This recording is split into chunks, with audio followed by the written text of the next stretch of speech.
Hello legends and choppers and heli geeks and lovers of all things helicopters. Welcome to this episode, a short one granted, but an important one nonetheless, and especially if you're following the Project 6 build. The last video I done, which is up there, was about the Unilight lighting system, and at the end of that video I gave you some advice. And that advice was quite simple. Read the manual, know what you want before you start, make a plan, stick to it, and stop flitting around like I did for 10 days. A day later, I'm back to square one.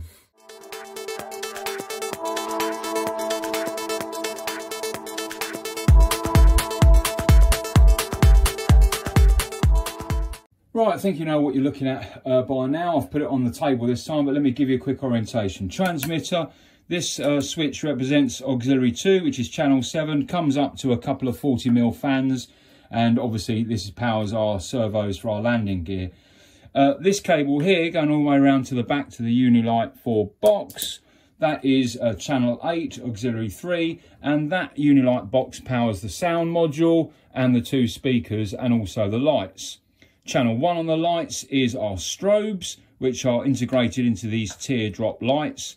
Channel 2 is our navigation lights, red, green and white. Channel 3 is for our 2 beacons over here. And channel 4 we haven't got connected yet, but that will be for our spotlights. Now, we have 3 positions on the switch that we've allocated. And obviously when our gear is up, that turns the spotlight off. The 3rd position on the switch means that the spotlights are on, basically. So, first of all, what was the problem? Well, I had a problem with the sound module, and that is that sometimes it would start and then restart, or sometimes it would get halfway through the actual sound file and then it would restart again, and that was just so annoying. I tried ferrite rings, because these are very, very good for interference. So I tried a different type of ferrite ring. This one is even stronger than the one before. They didn't work, and ultimately the sound file in this MR RCWorld sound system kept restarting. Sometimes wouldn't finish the whole sound file, and that was super annoying. I fixed that, turned the sound file into mono, and now it's fine. It's never let me down. So there you go. If you're messing around with MR RCWorld's sound module, then when you create your sound file, make sure it's mono, not stereo. So that was the first thing. The second thing was the actual light sequence. I wasn't content with position 0, i.e. the first place, with the navigation lights on the ground. That wouldn't be the case. In real life, the beacon comes on, international beacon, to let everyone know that the aircraft is manned and powered. APU doesn't actually come on to power the main, to get the rotors going, you know, until after that. So I wanted to have the beacon on first off. So let me show you where we are right now. So let's power on our servos. Of course, as we know, that will turn our fans on. You can see that there. I've now fitted a switch. So that now powers our Unilight system. And you can see now in position 0, I've now got those beacons on. Nothing else is on. Don't be too concerned about that noise that you're hearing there. That's just because the fans are on the desk. But they're chucking out some RPMs there. Good. Okay, so position 1. Position 1, you can see, is just the nav lights. A bit bright, granted, but there should be no strobe. This is on the ground. APU would be fired up, perhaps.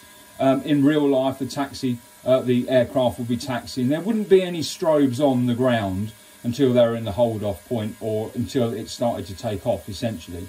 So, and I wanted to do the same.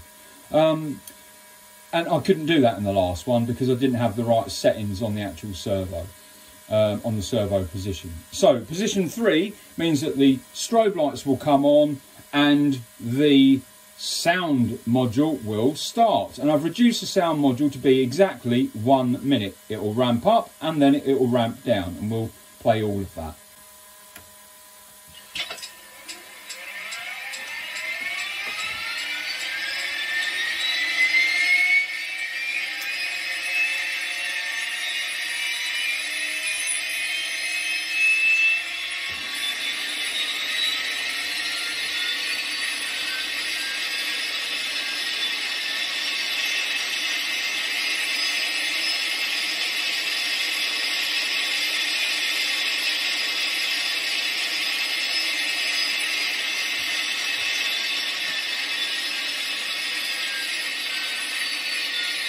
And you can hear that ramping down now.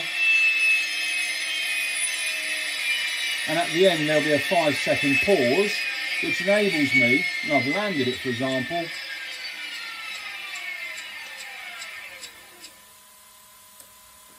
to put it to the second position there. Now obviously I've just let the whole sound file play there. That wouldn't be the case. You'd be on the flight line, you'd put the switch into the start-up position, and then you start the helicopter. So the real sequence of events would be something like this.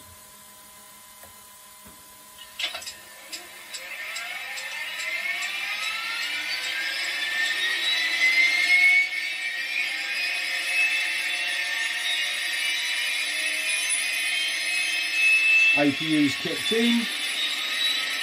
I'd now start increasing throttle and the rotors will be turning.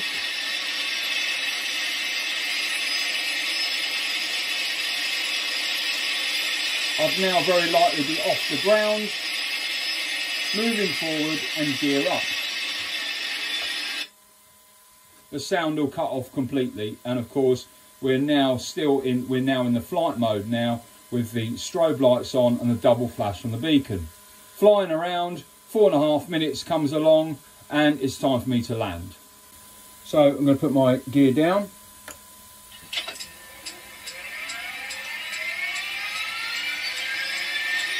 I'm now bringing the helicopter back to the takeoff point. The beacons have gone to a single flash.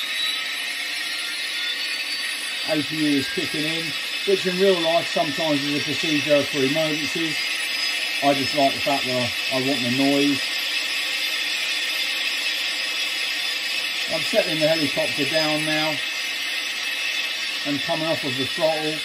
The rotors are winding down. The noise will become more apparent. And at the end, I'll have a 5-second gap to switch the position to position 1.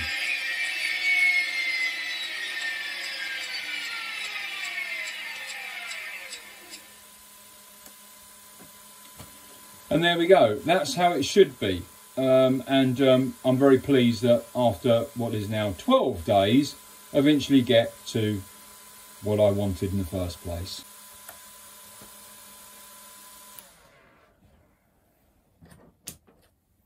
There we go. Simple as that. I mean, how easy was that? It only took me 12 days.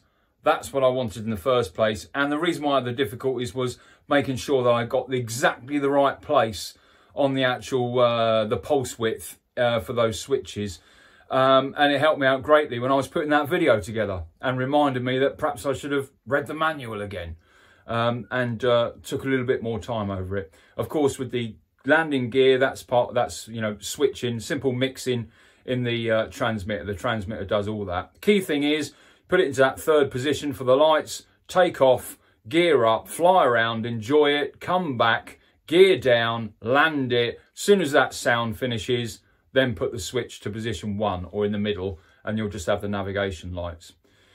That's it. All right, okay. I hope I never have to do another video like this again. The next one, we will then actually start putting it into the Bell 222. So until then, take care. Bye-bye.